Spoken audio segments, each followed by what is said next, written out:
Spoiler alert. Our intention on the Slashers and Screamers podcast is to bring you an entertaining escape from your workday or commute. But as we dive into your and our favorite horror flicks of all time, that entails spoiling scenes and endings to movies that you may not have seen. If this is important to you, we do advise you pause this podcast now and watch the film from this episode and come back to us. We're waiting. A caving expedition goes horribly wrong as the explorers become trapped and ultimately pursued by a strange breed of predators. You voted and we watched The Descent, so put on your hard hats and safety harnesses. But for fuck's sake, don't go down there. It's dark. You're good at Camp Blood, ain't you?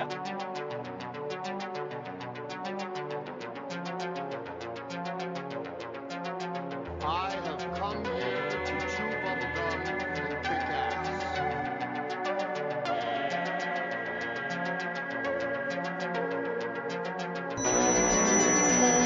They're gonna come back again. All out of bubble.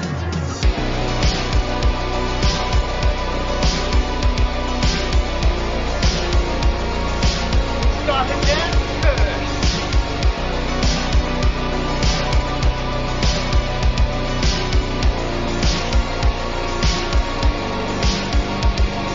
Replacement call is coming from inside the house. Hello, lovers of all things horror. We are back for another installment of the newest movie review podcast, Slashers and Screamers. But we're not here just reviewing movies. We're reviewing the scariest and most absurd horror flicks thine eyes have ever seen. So before we get the show on the road, let me introduce my co-host. One look from her would kill a cat and turn rocks into scrambled eggs. She is Casey Ripley. Casey, this movie was your pick. You won the Twitter poll, and we watched The Descent. Some of us for the first time. I'm sure some of us for the last time. Why did you choose this one? I love this movie. This has been one of my favorite movies probably since high school. I love a female-driven horror movie, and I love all things creepy. When I put together my list of movies for this podcast, I tried to pick one from every category, and this is my claustrophobic movie. I felt claustrophobic watching it. I even held my breath a couple of times. I really do that. That's not just me, talking out of my ass, okay? Anytime there's an underwater scene, I hold my breath, and I found myself doing that in this one, and I didn't like it. I didn't like it at all. But my next guest would be the perfect Lane Bryant model if he sold hunting gear. He's my big buddy. And now yours, James Brown, JB. Just a few words, man. What'd you think about The Descent? Well, I'll tell you, in keeping with the cat theme, I feel like a cat scratched my eyes out and then pissed in the sockets after watching this movie. Oh boy. Okay, our final co-host is an embodiment of why I never trust short legs. Because their brains are so close to their asses. He is Ricky the Dragon Sims. Rick, after this, we should go spelunking. We should. Yeah, for sure. How did this movie make you feel in the deepest chambers of your heart? Man, honestly, this was the first time I watched it in probably 7 or 8 years. Okay, so since you were 10, cool. So it was definitely a lot of stuff I didn't remember, but then I watched it again. I was like, okay, yeah, that happened, but it was pretty rough. Yeah, it's really rough. But you know what? While we're here, let's go ahead and get Rick's rundown. I like the alliteration. I love all things alliteration. So Rick's rundown. Ricky, give me the tales on The Descent. All right, so we did The Descent. Filming locations are actually in Scotland and the UK. It was released, and I don't know why I tried to look this up and find it, but I couldn't find any information. It was released on July 6th of 2005 in the United Kingdom, but then almost a year later, it was released on August 4th of 2006 in the United States. I don't know why it was so long in between release date from the UK to here, but whatever. Tagline, face your deepest fear. Genre, it's a horror, adventure / thriller. Rated R for strong violence, gore, and language. Budget. I did a conversion here. So the pound, Great British Pound, it did 3.5 million pounds estimated. In United States dollars, that's $4,937,782.50. And the gross in the United States, it did $26,024,456 in the box office. Runtime, It's 99 minutes. It's 100 minutes for the original unrated cut, so an extra minute. The director, honestly, I can't remember his name. Only thing I really know he did was Dog Soldiers. And honestly, I didn't really look up any of the actresses because they weren't really in stuff that I've really seen or weren't really well known to me, to be honest. Well, I think Natalie Mendoza's done a lot of stuff over here in the States. I could be wrong about that. Maybe Casey knows a little more about that. Sorry, I hate to disappoint, but I really don't. Oh, well, it's all right. I know James doesn't. She's never been in any werewolf movies. So, tell you what, we're going to try something out here on the podcast. This is, I've never seen any of these people in my life. I never care to see them again. Hang on a second. Am I just add? What? Are you there, James? I've never seen any of these people in my life, and I never care to see them again. Okay, I guess nothing to add to that. So, we're gonna try. And might I add, where was the nudity? Oh my gosh. Hey, there was a nude cave dweller there for a few. I think they were all nude, weren't they? I didn't see any clothes on these people, so there was your nudity, James. Happy fapping. Not the type of nudity I'm into. But probably the type of nudity you're going to expect. So, I'll tell you what, we're going to try something out new here on the podcast. This is our brand new kilometer. And for those of you who are listening across the pond, no, this is not my hillbilly pronunciation of kilometer. The kilometer is a scale that we're going to use to rate or grade the kills or deaths from the movies that we're watching. So the kilometer consists of slashes and screams, like the name of the pod. The slashes rate the kill or death in terms of creativity, devastation, and overall impact to the film. Screams are a little more personal and subjective. Screams will rate the kill or death on how it made us feel. Did it make us scream? Did it make us jump? Maybe it made us sad because the character was so beloved. So follow us on our social media, and you're going to find in the episode bio, everybody's, Twitters, whatever. But you're going to see some visuals of these ratings, and we'll have some fun with it. So without further ado, let's get to spelunking. All right. So we join our group of friends here in white water rafting, which is something I've never had the pleasure or terror of doing. Have any of you guys ever gone whitewater rafting? Yes. I've been whitewater rafting I've been in a times. canoe one time. Oh boy, James, was the last time you were in a canoe the last time I was in a canoe, or have you gone I'm not since? sure. No, I've been in a canoe since then. Oh well, fine. No, the last time I was in a canoe, James and I were we were camping on Buffalo River in Tennessee. I don't even know where that is, James. Do you over in Macon County? It's somewhere down 40 towards Memphis somewhere. Oh, we went a pretty good distance then. We were pretty young. We weren't yet driving age, and we went with a bunch of grown-ups, and we were, I don't know, 13, 14, maybe younger. But this is on Buffalo River. The weather's terrible. James and I are the only two, teenagers there. Everybody, wants to be their own grown-up self somewhere else. James and I decided we're going to go walking down the river. But just to visualize it, you've got the river, and then you've got the bank, and then you've got this kind of an upgrade, right? Like a little, I don't know what you'd call it, a little ridge, and then the ground again, right? So I'm looking down on James, a good number of feet, maybe 6 to 8 feet down. I'm looking at James, and we're walking side by side. Again, I'm elevated, he's down by the river. James, what did you say? Look, seashells. Yeah, I seen some seashells by the seashore.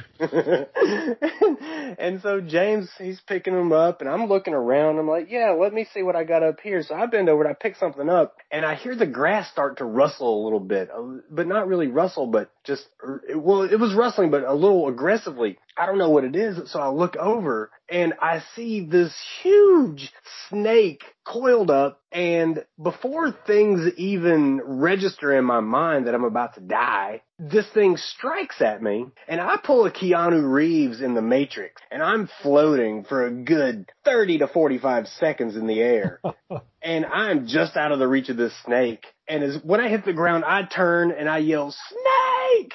And I take off running, and I look back at James, and he's clawing himself up this hill to get back to where I am.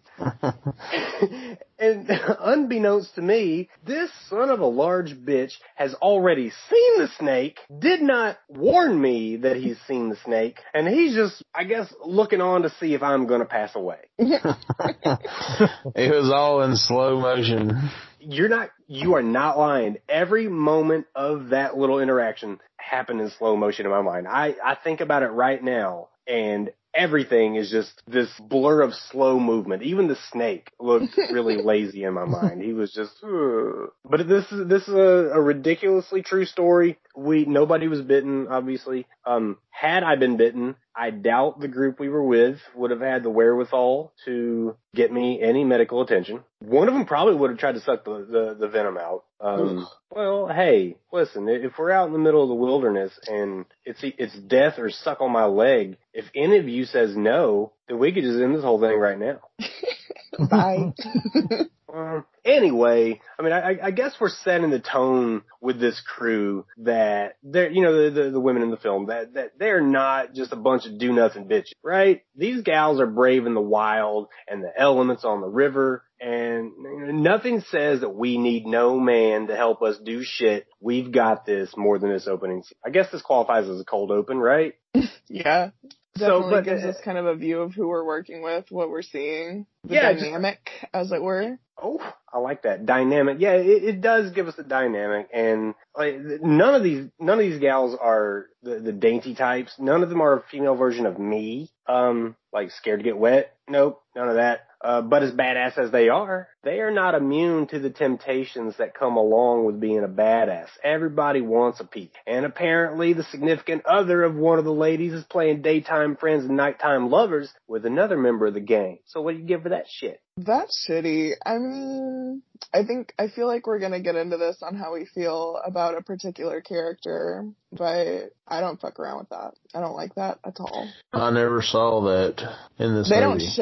They don't show it, but they kind of imply it. Yeah. Yeah, it's definitely implied, and I mean, we're kind of tipped off to the side relationship because the guy helps out one of the ladies. They push her in the water, right? At this point, we don't know who these people are, so I can only refer to them as one of the ladies. But he helps her out of the water, takes her protective helmet off, and she starts giving him those, take me to Pound Town eyes. Maybe he was just trying to be a nice guy, Bill. Yeah, if every time I was nice to a gal, she gave me those eyes, oh man, I would be a lot nicer. Oh yeah, I would be such a nicer person. Why is it every time a man tries to help a woman out, he's trying to have sex with her? You're the one who started the podcast with not enough nudity. Guilty as charged. The views and opinions of James Brown are solely the views and opinions of James Brown and do not represent anything on this podcast. Well, this isn't going unnoticed because one of the homegirls peeps the Pound Town eyes and gives that confused look as if to say, hey, you helped her out of the water. Why are you still there? So, like, my guy's slipping bad. He's not hiding it. You can't just have that PDA out there in the wild, literally out in the wild. In front of your wife. In front of your wife and her friends. But a gal will kill you on the way back to the car. And then all the rest of them will help bury the body, including the one he's frogging on the side. Okay? So no, it's a no-no. It's a no for me, dog.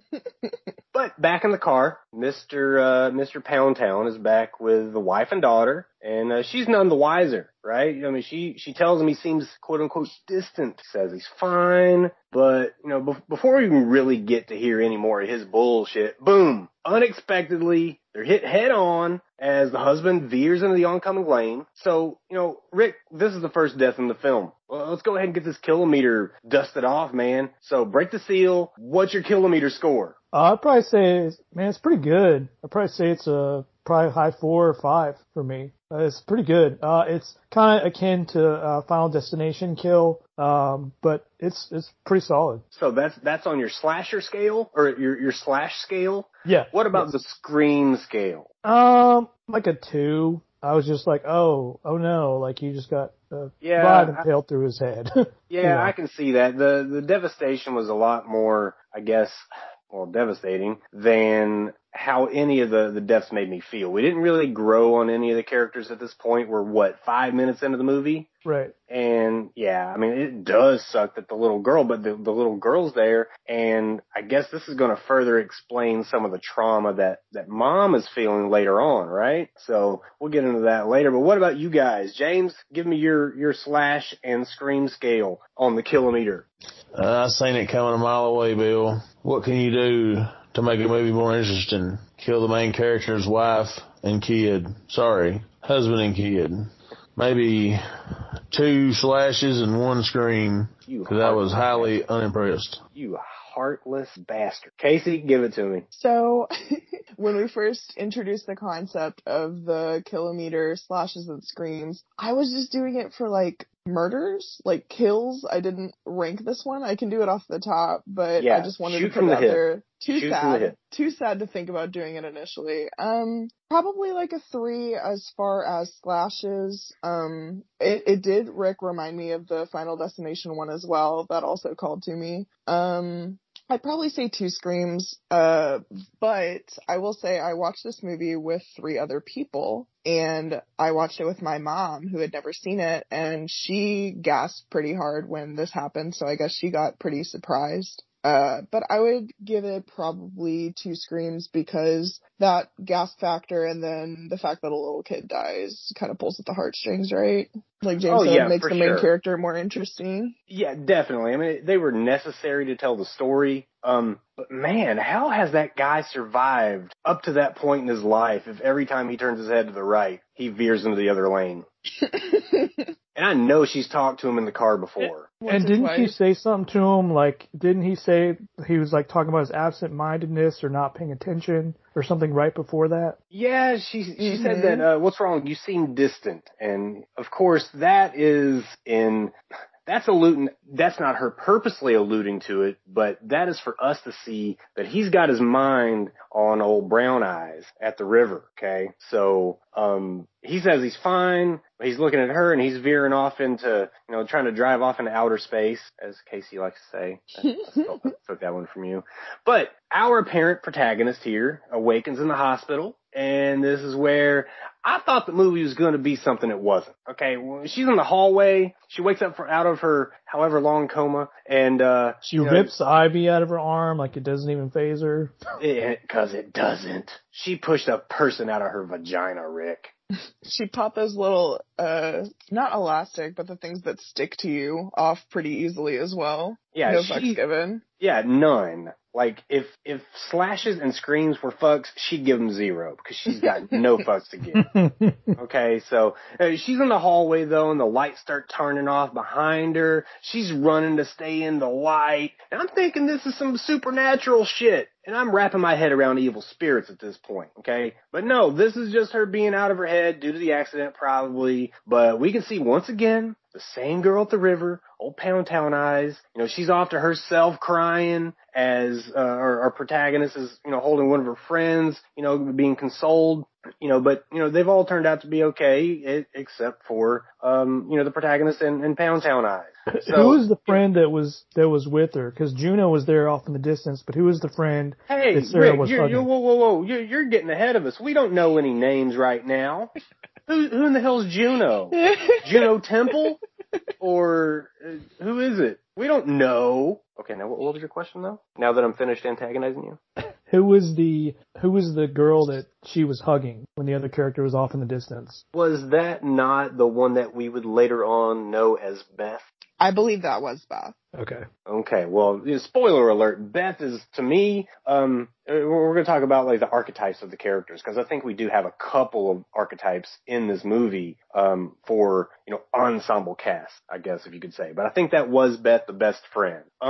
But we look back at Pound Town Eyes, and she's clearly been doing the hibbity dibbity with a husband, and in her own right has lost something in this accident. Right? It's not just about her best friend or one of her friends, still being alive. She has now lost every dick appointment she had on her calendar. We assume. We don't know. But I mean, that's where we are. wife is alive, friends are there, people are hurt, it's not supernatural, and dick appointments are now canceled. Were you glad it wasn't supernatural? I was ecstatic that it wasn't supernatural. Because, this isn't something that any listener would know, but that once things hit the supernatural level, I check out mentally from any type of horror. I'm just no longer afraid. I am all about things that could happen in this natural world. And I think the things that happen in this movie could happen under certain circumstances, and they are the circumstances that happen in this movie, or at least that are explained in this film. So,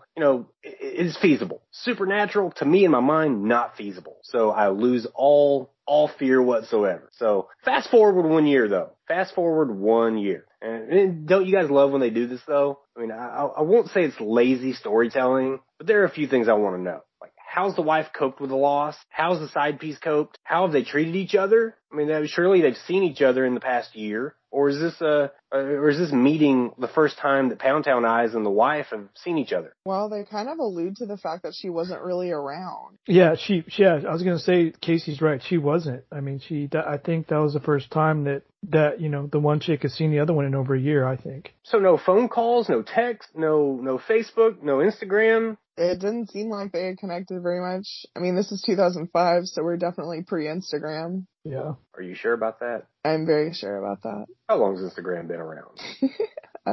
2000, let's see, 10, 11? Son of a bitch. They're probably MySpacing. Instagram start? Oh, they're definitely Facebooking.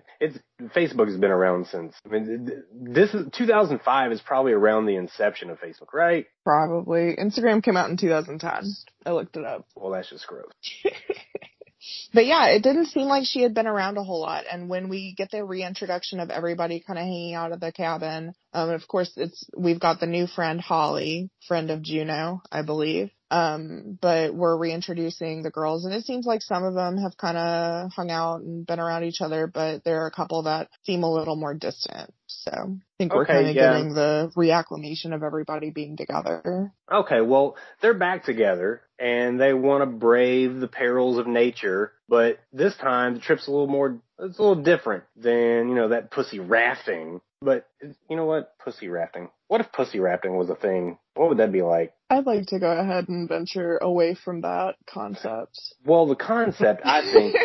let me just think for a second. No. Yeah. No. I think it's where you have like an inflatable feminine pad and you try to float down the river on it without dying. Oh God, no. Okay, this thing's going downhill fast. So, we've determined that we almost have some character archetypes amongst the crew, like I said, and that's always fun. So let me run down that list real quick. And this is what I think, and maybe you guys, agree, disagree, but we have Sarah, okay? She's played by Shauna McDonald, our protagonist, I guess if you could say. She's the one who sadly loses her husband to a pole through the brain and her daughter in the same crash. And like Rick, mentioned before, we have Juno. She's the muscle, the seasoned wilderness expert, played by Natalie Mendoza, who in my book, and I actually have a book, like Son and Mike, she gets my Hammer Award for this flick. Okay, she is solid 10. Then we have level-headed Beth, who we saw in the hospital hugging Sarah, and my perception is that she's the best friend of Sarah. She's the one that gives the sage advice so Sarah doesn't, succumb to her inner thought. And then you've got Rebecca and Sam, they're kind of character filler for me. They're totally forgettable, but if they weren't there, you'd definitely have to fill some holes. So forgettable, but necessary. And then there's Holly, like you said. She's played by Nora Jane Noon. She's a newbie to the group, and did they not say that she's like a student of Juno's? Did they say student? I didn't. I don't think they used that specific nomenclature. There's a word they used. I thought that they were like friends. Protege. They said protege. There you go. I just assumed that she was like going hiking with her, kind of thing. No, Holly was very like she mentioned at the beginning, when they're in the cabin, she said, "Well, hey, spelunking is a touristy thing. This isn't a tourist thing. I really want to go caving." And she said that she had been jumping all over Galway. I remember that. Pretty sure James and I have gone into more caves than this Holly chick has. That's entirely possible. I don't know about your cave history with James. I will say Juno is cute, but I like Beth. I think Beth has a Jane from Daria vibe that I fuck with. Jane Daria. That's what she looks like. Like, very much like. Well, am I missing anything from these archetypes, though? I think I nailed it down as well as I could. Maybe I was a little harsh on Rebecca and Sam for being, character filler, but... Yeah, that's the one, and like I said, I love this movie. I've seen this movie a lot of times. The one complaint that I have is when you're all in a cave together and it's dark and you don't get super solid introductions, it's kind of hard to piece together who's who. Yeah. Yeah, that was difficult for me. I didn't know anybody's name, and I guarantee James didn't either until this way late in the movie, and it might have even been into my second viewing. James, do you even know anybody's name on this movie? No. I was still stuck in that hole with the very first of the movie. Okay, well, they have like a little, I guess, girls' night in before leaving for the aptly named descent. The table's really set for us as they're hiking to the descent site by setting rules. All right, no wandering off. They're going to find themselves with, dehydration, disorientation, panic attacks, paranoia, hallucinations. And this is classic foreshadowing, is it not? Yeah, absolutely. Yeah. And I didn't mention at the beginning, too, that this was supposed to be set in North Carolina. So. Yeah, I did know that it was over in the Appalachian Mountains, but I did not know that it was as far over as North Carolina. For some reason, I was thinking, like East Tennessee. Maybe it was just my bias or something. North Kakalaki. Damn right. So I did miss a detail the first time around. So apparently, Juno leaves something in the truck, okay? And that is something that's going to be useful to the group. I thought it was a book that said Caving for Dummies or something. I think it did have a yellow cover. How'd you recognize that so quick, James? You have a copy of that? Yes, Spelunking for Dummies. Well, I knew it was a map or something, but it was definitely a book. And, once they're down there, like, I realized that I had no fucking clue what they're supposed to do once they get into the cave. Like, are they searching for something? Are they just looking for something that'll kill them? I mean, what's the purpose? Now, I know Juno's purpose, which comes out later. But what about the group? Why are they there? Are they there just to, welcome Sarah back into the fold, or what the fuck? Yeah, I think it was like hey, it's been a year since all the stuff you've been through. Let's go have some fun and do something and try to get your mind off of it type thing. That's what my take on it. But I agree with that. I think it's definitely like a trip to commemorate their friendship and bring together while trying to kind of keep Sarah away from thinking about her husband and her daughter. But as far as like what they're doing in the cave, they're just fucking around, right? That's kind of what you're doing when you're hiking or in a cave or whatever. You're looking at cool stuff and walking around with your friends. Yeah, they're crawling through tight spaces. It's something they got no fucking business doing, okay? Yeah, and that as soon as they get, no, I don't love that at all. And then, like I said before, this is where I realize that cave movies are not for me either. Underwater and cave movies. Don't give me any of it because I end up holding my breath when people are underwater or in a tight space, and before I know it, my fucking face is purple and I don't breathe, and this is a real thing. Like, what's wrong with me? Finding Nemo was probably pretty hard on you. It was terrible. Yeah. That and my fear of Australian accents. But so they find out that Juno didn't bring the map / cavern layout / Legend of Zelda Labyrinth map. I don't know, whatever was needed. And that's where we find out that no one's ever been in this cave system. This is uncharted territory. And these gals are going to go all, they're going to go back and tell their families about it, right? Right or wrong? Yet to be seen. Yet to be seen. So, like, at this point, though, everybody's kind of turning Juno into the villain, She gets defensive. Are the ladies right to begin vilifying Juno even slightly? Yes. Absolutely. Can I ask something I don't understand real quick? Gosh. Okay, Yes. so the movie's British. It has British actors. Why does Juno not have a British accent? Because They don't explain. Was she not born in England? Is she from the United States? They didn't really explain that at all. I just didn't understand that. Well, I don't know that everybody is British. I think some of them were from the United States because they said that they didn't even come over here when they done something. Okay. So I think some of them are from in England and some of them are from the United States. Otherwise, why would all these British chicks go to North Carolina to find a cave when there's plenty of caves in England? Oh, hang on, James. What I want to know is what gives you the authority to say what kind of caves are over in England? Have you ever been? I've been to every cave that there ever was.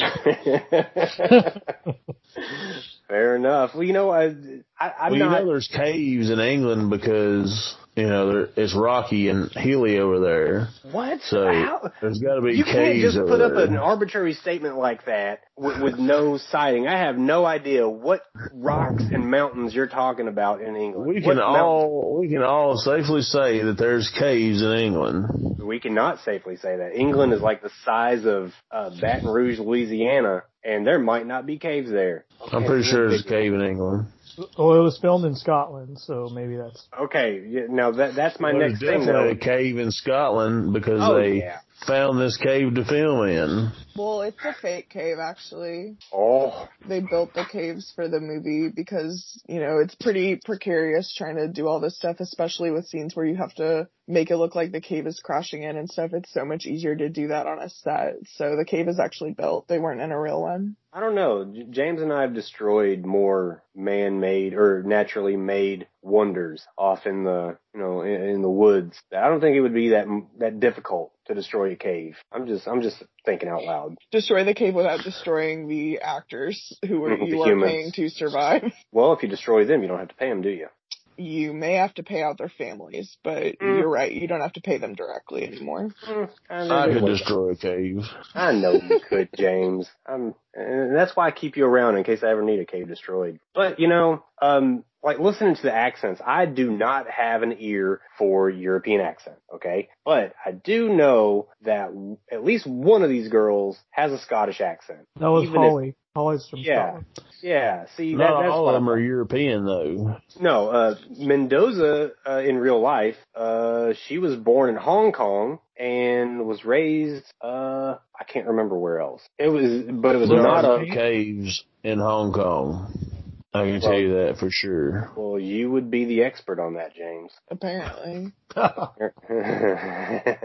Well, all right. So you agree that everybody's right to turn on Juno. I don't necessarily believe that. This is something that, like, sometimes you just have to surprise your friends who are already totally outdoorsy with some cool outdoorsy shit, and marking new territory qualifies as such. I would say if all of your friends are expert outdoors people, hikers, spelunkers, what have you, and you had talked about it beforehand, maybe, but she took them to a completely new cave system that no one has ever been to. That's a lot to take on as a group in a situation that's supposed to be lighthearted and keeping someone's mind off of tragedy. Correct. But I think you should keep it a little low-key. Maybe a little. Yeah, I agree with that. Maybe a little. I don't know that I completely agree, though. I think sometimes she knows her friends, and they done some crazy shit. And talking about it prior to would ruin the surprise, right? I think she's trying to impress Holly and make things look cool for her, because she's talking about how she doesn't like tourist shit, she doesn't like easy stuff, she likes complicated everything. I think she's trying to look cool for Holly in front of her friends. That's fair. That's okay, yeah. And I think that's a selfish motivation. Well, they're losing equipment through all these trials inside the cavern, you know, but Rebecca, one of the ones that I said earlier was forgettable, she kind of shows her badassery, so I was a little unfair with her too. And like, she sets the lines across the cave ceiling for everybody's safe passage, and that kind of endears me to her, you know, just pulling one for the team, right? So, I mean, I'm gonna hate it later when she's, you know, inevitably on somebody's pulled pork sandwich, but I guess Rebecca here is, she's got a step up with me. Not that I'm anybody to impress, but, you know, it wasn't me, or did they, like, find some some like spelunking equipment that was like decades old, or did I just think of imagine that scene? No, they did. There's a They part where found they were some. doing stuff and then they said it's really old. Yeah. Okay, well, They said there's been people here previously, and then they were like Casey said, was way older equipment. Okay, well, she hooked into that old line, that old tether up there that she hooked into that old tether, and it pulled out on the very last person. And they were all looking at it, and they said, this is over 100 years old. See, I've got to stop looking away. My attention is just, in the ground. So I guess Beth proves that she's more than just, Sarah's right-hand girl. She deciphers those cave drawings too, that they run across. So everybody's got their utility there. Everybody has something to offer. But it looks like there's two entrances, and Holly feels that she's found one of the entrances because they're all panicking. So she breaks rule number 1, runs off on her own to get to daylight, where she falls in a fucking hole. Juno almost saves her, but she slips and, has a Joe Theismann, bone sticking out of her leg and everything. Yeah. Which, made me want to throw up. It was pretty bad for me. I don't do great with bone breaks. I especially don't do great with compound breaks. And, that one did it. So, the other unforgettable gal, she comes in with the first aid skills, right? So everybody else, so everybody else is flaking. Yeah. And almost a doctor. She's not a doctor yet, right? Pretty soon gonna be a doctor. Really soon. I think she said she was still in med school or almost done or something. Listen, they said she's almost done. In a cave where your leg is broken, that's who you trust. But if you have to pick her out of the yellow pages, do you go with the one that just graduated? No. Okay, she's almost a doctor. So everybody else is flaking, and she's keeping it together. She doesn't have time for their shit. So then, here's where we kind of get a small teaser at what lies beneath the earth here. And guys, it makes my skin crawl. Okay, Sarah claims she saw a man. We saw him too, but Juno kind of chalks it up to hallucination, as was forewarned, because they talked about hallucinations, when they were above ground. But this quick little glimpse at our figure off in the distance, I don't know, it gave me some weird, Jeepers Creepers, Michael Myers behind the tree or the bushes. It gives me those kind of vibes, and that had me perked up. I didn't know what to expect. I'm glad it wasn't supernatural, but here we are with some kind of cave creature. So what the fuck is it? And that one scene reminded me, if you've seen Lord of the Rings with Gollum, where you see his eyes at the beginning of the film. That's what my mom said. But anyway.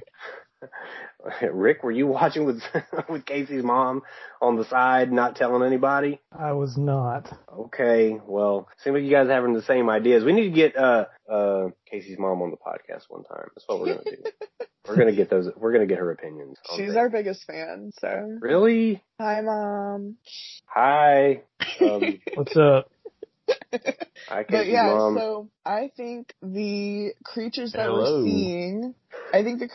seeing are, it's a group of people that got trapped underground and then adapted, right? Yeah, so which could happen. Totally happen. Did they? I don't know, man. I think they've been there for a long time. Yeah, that's what they're getting at, though. That, they'd have to adapt. But, I think it's a very humanoid creature, and... Well, hang on, a humanoid, to be a humanoid, don't you have to be, I guess, made in a lab or something? I don't know what qualifies as a humanoid. I think these are humans who have been underneath for a really long time and evolved to the point where they adapted to those surroundings. But, either way, Sarah was not wrong that she saw something, and it's not long before that panic sets in. Yelling ensues, and the yelling is the operative part here. And that figure that Sarah sees is standing right behind him in a scene that I could really only describe as, lose your lunch on the back end kind of a moment,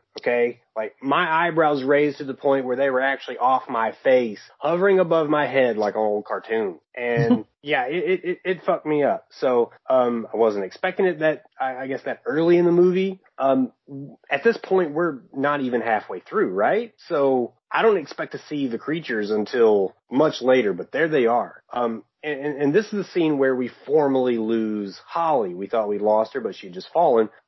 She was essentially dead. because she couldn't walk on her own. She can't fight back. So like the cave creatures, they pounce on her, bite her throat out, spit it away, lands on his feet like that cat that scratched James' eyes out watching the film. Though impressive in terms of athleticism, on my kilometer, I've got to say that one gets one slash and one scream. Nothing surprising, straightforward melee, and I wasn't too invested in Holly. Hell, the girls aren't even invested in Holly outside of Juno. And guys, controversial statement, I'm glad Holly's dead. What about you guys?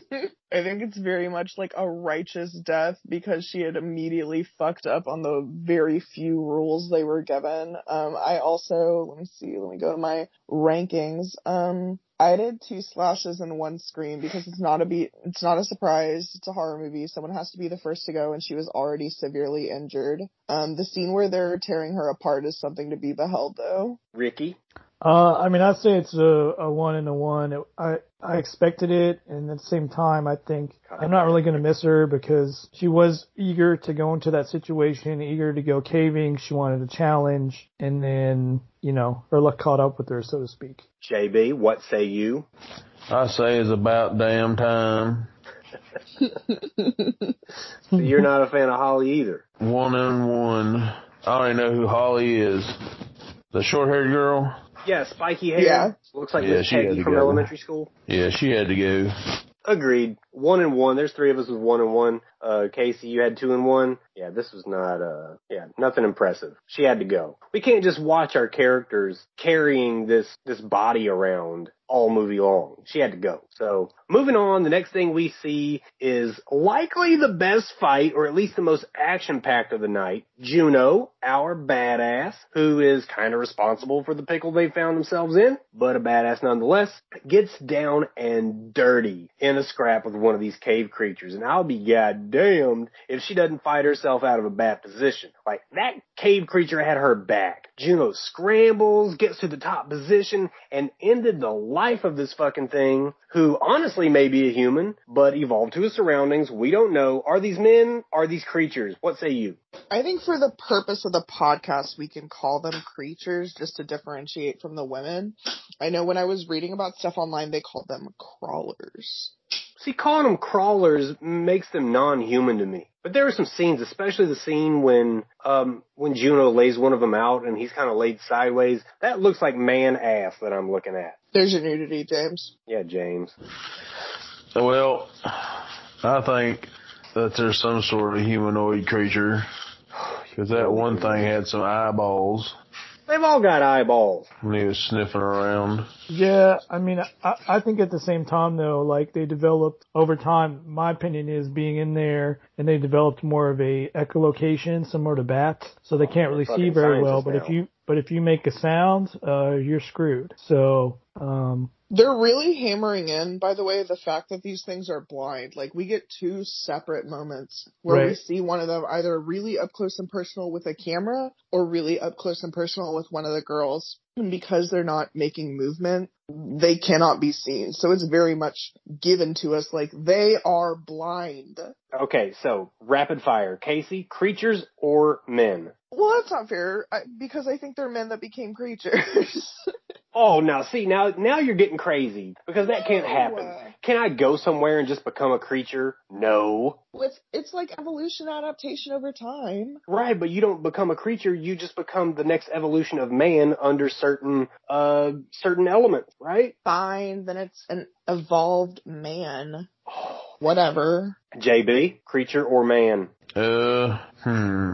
I don't know. Creature. Yeah. Oh, God, I knew you'd go with a fucking creature. Ricky, creature It or ain't man? nothing more than a creature picture. Whatchamacallit? What do you call it? Women's movement creature feature. Yeah, the only thing they're missing now is 4 non-blondes in the soundtrack. And I haven't heard the soundtrack, so I don't know. Rick, creatures or men? yeah, Billy, I'd say 100% creature, no doubt. What's going on? All right, so this is an intense sequence, not only because, Juno fights off 2 men or creatures. She does so aggressively and violently, and she's not submissive. Like I said, she's not a do-nothing bitch. Her aggression comes with a price, though. She senses some movement behind her, and with a blind swing of her little rock tool, she puts the business end of the said tool into the neck of beloved Beth. Now, in an inadvertent kill that I can only give on our kilometer, 4 slashes and 5 screams, when you consider the fact that killer instincts kicked in for Juno, and all it took was the feeling of vulnerability at her sick for her swiftly and accurately to put this blade into the neck of the individual in Judo's shadow. So I can only grade up the simplicity of the kill with 4 slashes, and since everybody loves Beth, she's a level-headed, even-keel Beth, right? A sweetheart, Sarah's best friend. You know, Sarah's already lost it all. It's heartbreaking, so 5 scream. Well, hold on. Are you ranking Beth's death? I am. Beth is not dead, homie. Beth dies later at the hands of Sarah. Spoiler alert. Gosh, We had a spoiler alert at the top of the podcast. Rick. Yeah, but, I mean, it's cause and effect. I'm just saying, she's not dead yet, and I ranked Beth based on the actual death. Well, you go ahead and do that, okay? I will. Casey? I mean, there's no rules to this. I'm just pointing out the technicality that Beth is not dead. Okay, well, I'll take that, but I'm still going to give it 4 and a 5 because that was badassery. And they just had to take it away from Juno, didn't they? They just had to. So if I can't rank Beth's death on the scale of Juno slapping her in the neck with that blade, then we can't vilify Juno anymore because Sarah's the one that killed her. Fuck it, right? She killed her because she asked her to, because Juno had already stabbed her in the neck and then left her to die. Well, you know what? All Beth had to do was make a little fucking noise behind Juno instead of walking up on her after being attacked by 2 fucking creatures/men. Who's just going to tiptoe up on them, right? Come on, at least give me that. No, I agree with that. That's fair. Thank goodness. Well, we find our way back to Sarah. Bill. What? I've got a question. Well, we've got answers. When you stuck your head out from under that bed with that monkey mask on, did I ask, is that you, Bill, before I stomped your face?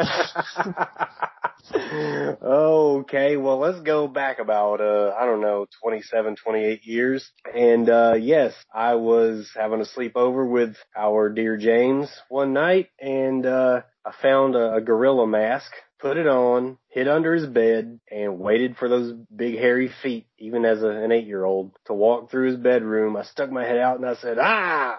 And James proceeded to stomp me in the face and run away. To this day, my nose is crooked. This is the exact same thing that happened in this movie, so I know how Juno feels. So you're Juno in this situation, and I'm Beth with the blade in the neck, just waiting for somebody to lay there and put me out of my misery. Yes. Okay. Well, moving on, we find our way back to Sarah, who has awakened from yet another vivid dream of what I think might be her daughter, I guess. We're only really seeing the kid from the back, right? Or maybe in the dark. I don't know. I think it's for sure her daughter. Okay, well, who else could it be, right? Right. Right. So she's, Sarah is who, pronouns, of course. She is surrounded by skulls and bones, not the political secret society, but actual bodies and such. She's using her night vision camera, and she's witnessing, these darkness evolved men who, you know what? Before I go any further, let me listen. If any ladies are listening, do not fall in love with me hearing this explanation, okay? So, on the video game Skyrim, there are beautiful part. I don't much appreciate the laughs, but panties okay. are dropping around the world. Oh yeah, I'll save some pussy for the rest of you guys. In the video game Skyrim, there is a race of elves, okay, who at one point they lived above ground with everybody, and they were called the Falmer, okay? Falmer, I don't know how to say it, but it's really important that we know that. Sorry, I was trying to click open the link to read this shit. Okay, so, the Falmer, who, they were, they were ice elves / snow elves, but they were an elven race, and they actually held, a portion of the land of Skyrim.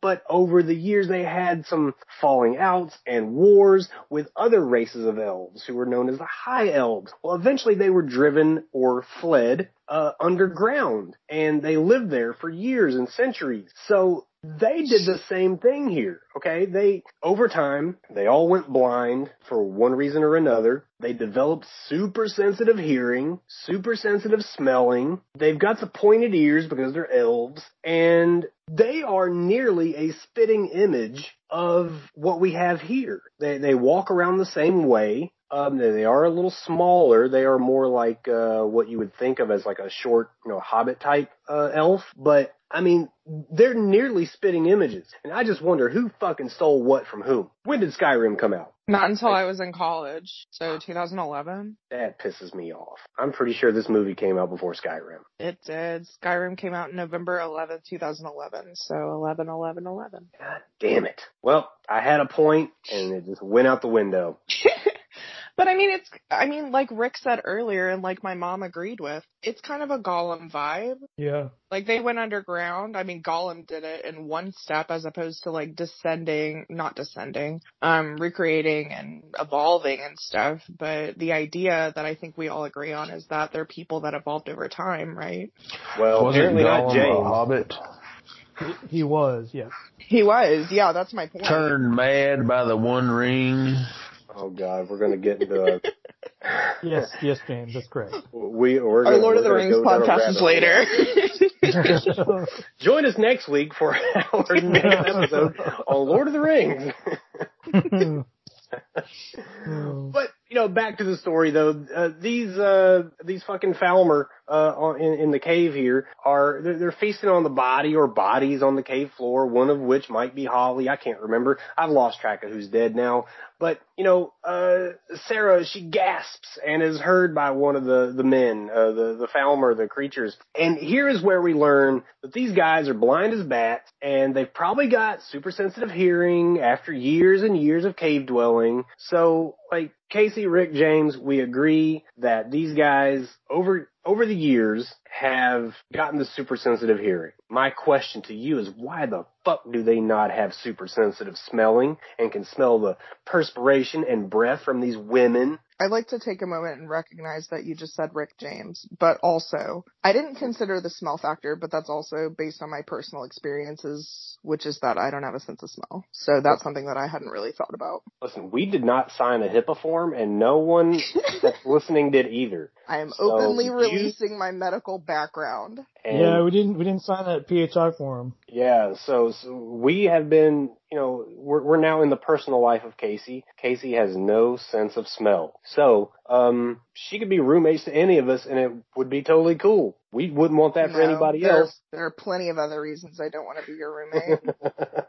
But, Billy, to your point, that's a good point because, like, they're breathing, you can see their breath. I would assume it's colder down there, probably in the 50s, maybe 40s. I could be wrong, but you're right. How could they not smell the scent of them or their breath coming out in the air? Yeah, and that's the only plot hole I find in all of this. But so we get to that. Well, that one girl did fall in that goo, so that kind of masked her, like when Arnold got in that mud. Oh yeah. So the predator couldn't see him, Good call. That probably masked her smell. Well, I don't know that happened beyond that or prior to that, nor beyond that with the other people. Because they did sit there and just look at them as they were, really still. But that is one scene that I really liked, though. And we'll get to that. Your smell, you couldn't pinpoint somebody if you were blind by their smell because it would be kind of everywhere. James, I could totally pinpoint you by your smell, okay?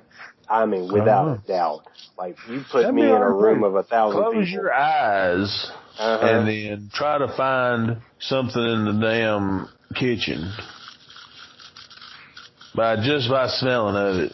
Well, you put me underground. You have to pick it up and hold it and smell it. I don't have super sensitive senses. You just couldn't come through there and just sniff it and go right to it. But I also can't hear something outside if it's so far away. But these guys can. I have my eyes closed and we're not talking about you. Let's put you underground for 100 years and have you. at least go in the direction of what I heard. I couldn't go in the direction of what I smelled because you absolutely could not go into the direction of what you heard because it echoes to the point where it sounds like it's all around you. And that's with our regular human senses. I don't know how these creatures even made it, how they even survived this long. If they can't see and they can't smell and they can barely hear. Oh, they can't barely hear. Really they well. hear like 100 times better than you or I. Well, they ain't very good fighters either. Or maybe Juno is just a badass, because that's my next point. I can't get over how badass Juno is. Okay, she comes to the rescue of the two forgettable girls, the doctor and Rebecca, and like looks to be even more badass and fearless. She's been hardened, and at this point, I love Juno. I said it. Damn. Here we go. Fallon, I guess. I mean, I don't feel bad about it. I don't feel bad about it at all. Okay, yeah, she's a cheater. She hadn't cheated on me, though, so. Yeah.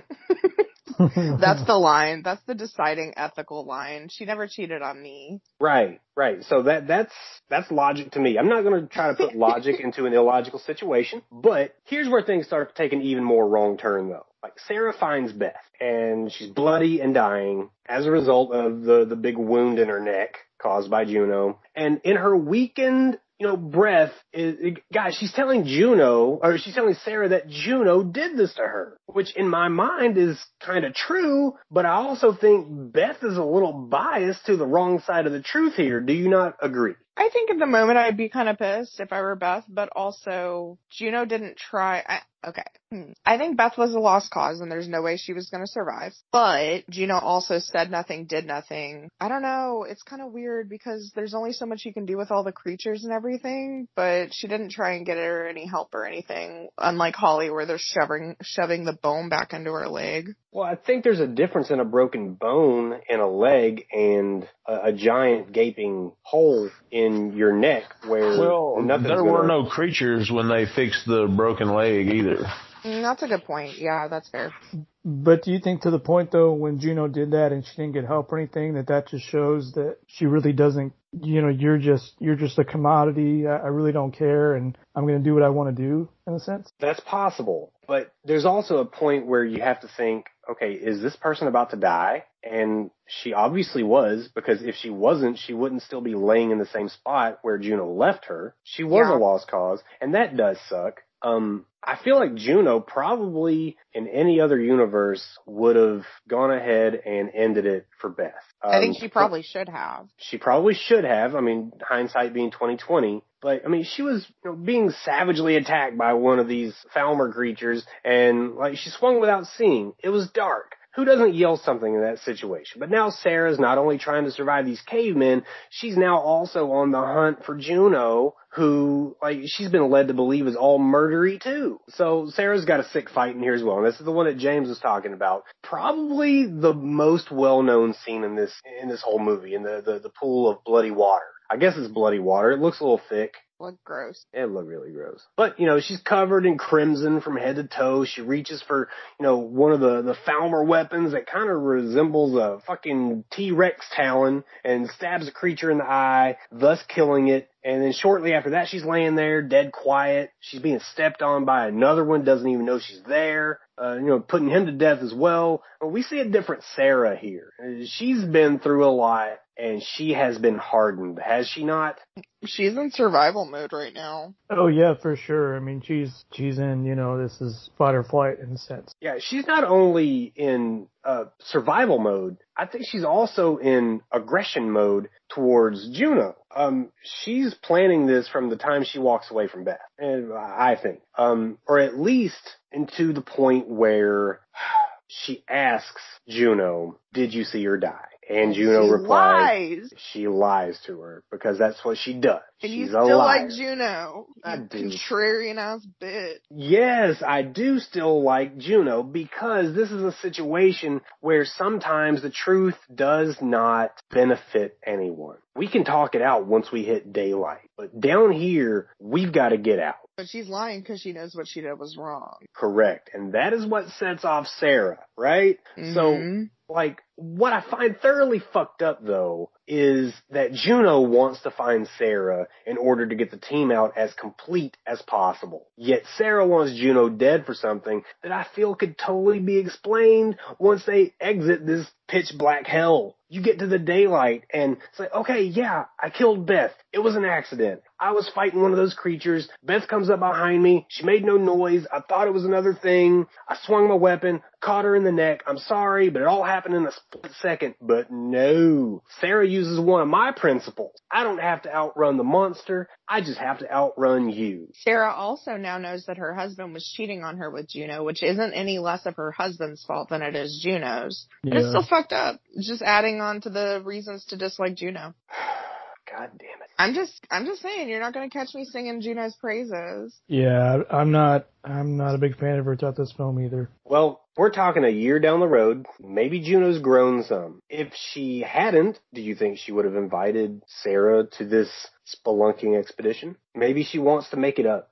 Well, yeah, but she also fucked up and took them to a cave where no one's ever been to with no instructions, and it's super precarious. Yeah, but that's kind of her thing, though. That's also her area of expertise. And really, if you take me to an unexplored cave and put my life at risk and try and say it's your thing, I will personally put a hatchet through your neck. Listen, first of all, if you go to a cave with me, then that is your fault. Okay? We're both because fucked. at no time in my life have I ever claimed to be any expert on any hole in the ground. Okay, so quick question. Have any of y'all even been caving? I have. Oh, you were quick to spit that out. Didn't even let us answer.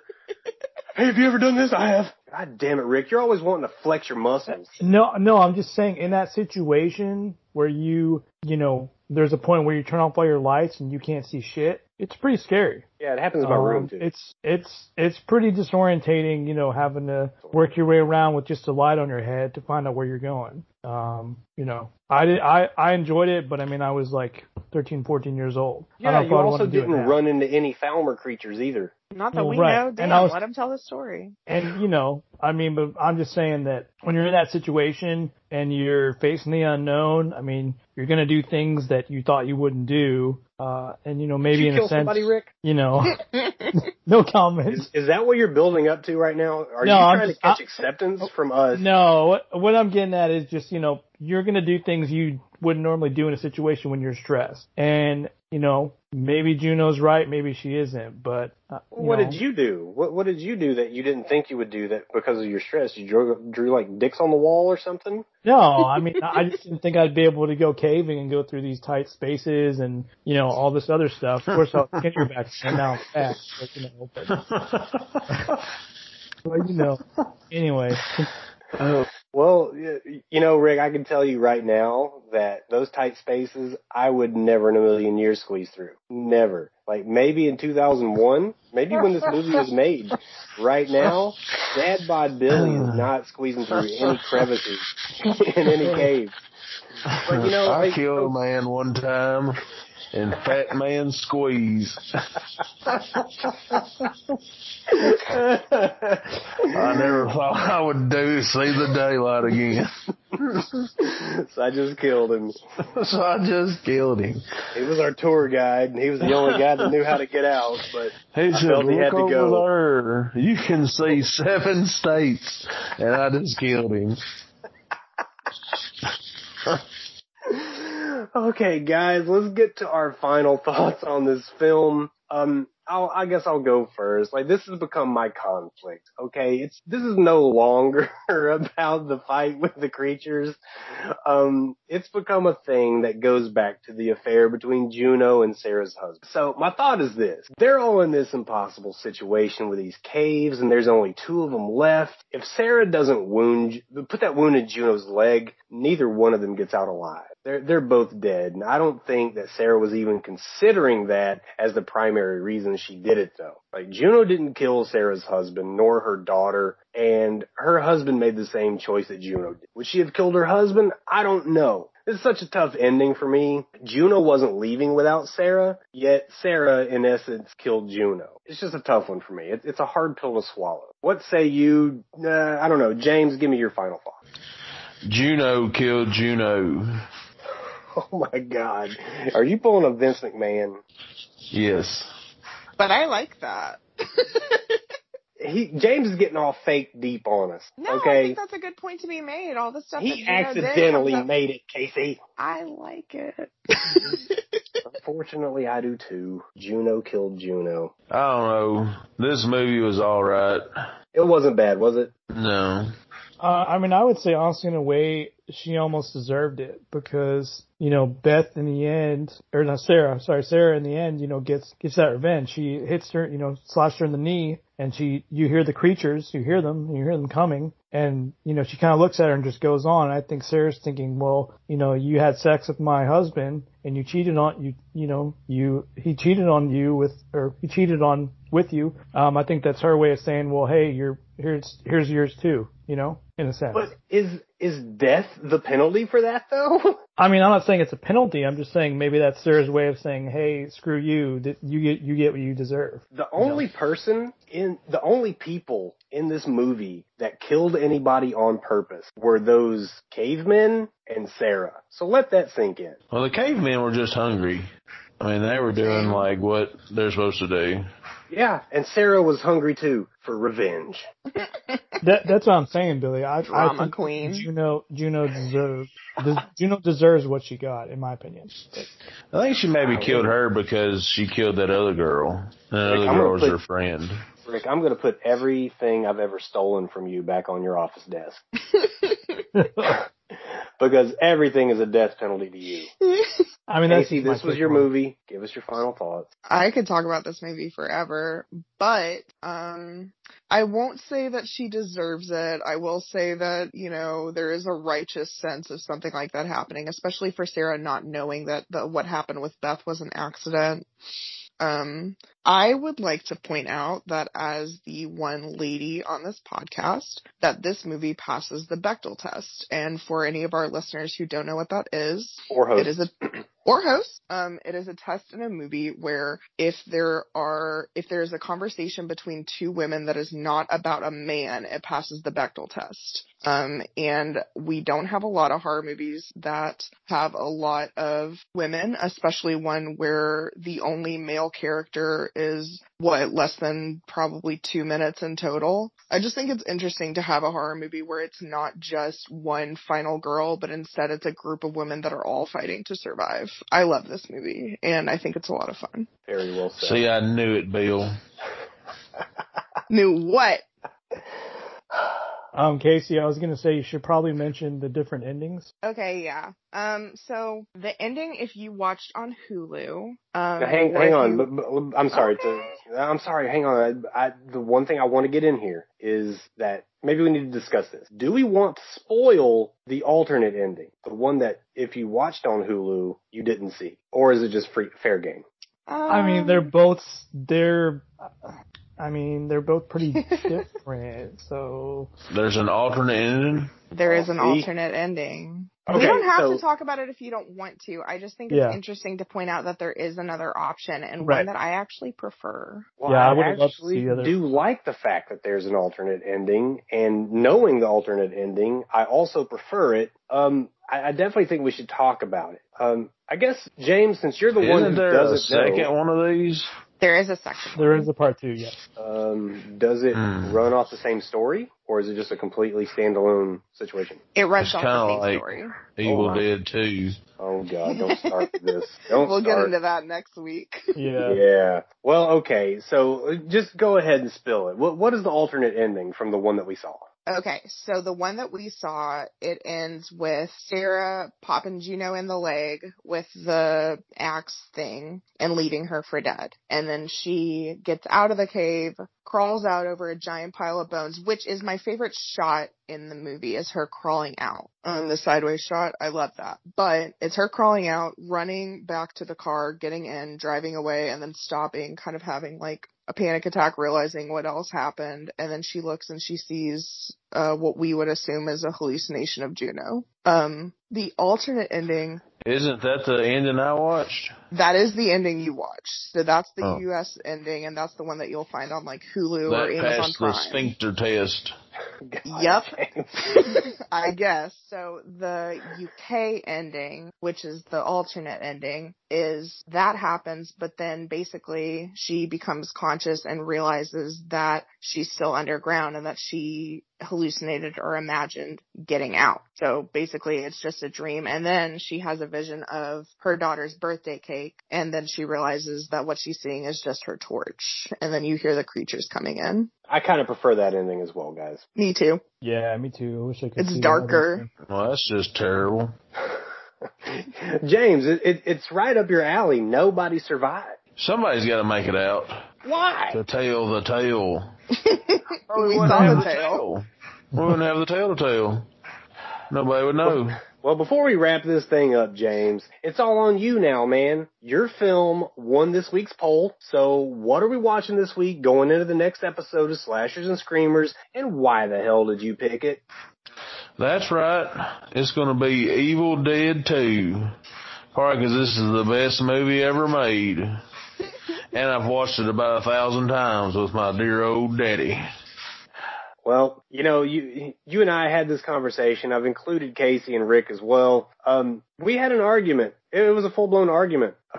You cursed at me, James, about whether or not this movie is a real sequel. And I say it is. Others say it is. You say it is not. You say it is a remake and as a standalone movie with the actual only sequels being the third one, Army of Darkness, and whatever the hell came after that. Have you changed on this stance?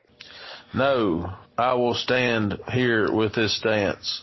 Fantastic. Well, stay tuned after the outro music for the audio from said rant that James cut on me. And that's going to do it for this week's Slashers and Screamers. So for JB, Rick, and Casey, I'm Billy, and we will catch you in the gag reel.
You watch both of them goddamn movies right now. I want you to tell me it ain't the same fucking movie.